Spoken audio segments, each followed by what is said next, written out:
Hello guys! For today's video po tayo, pabili na ako ng yelo.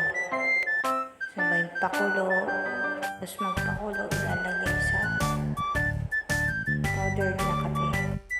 Tapos i-shake lang.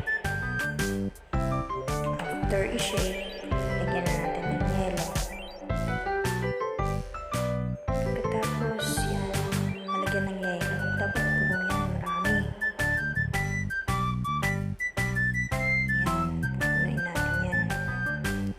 Puno na siya. Tatakpan natin. Tapos natin i-shake.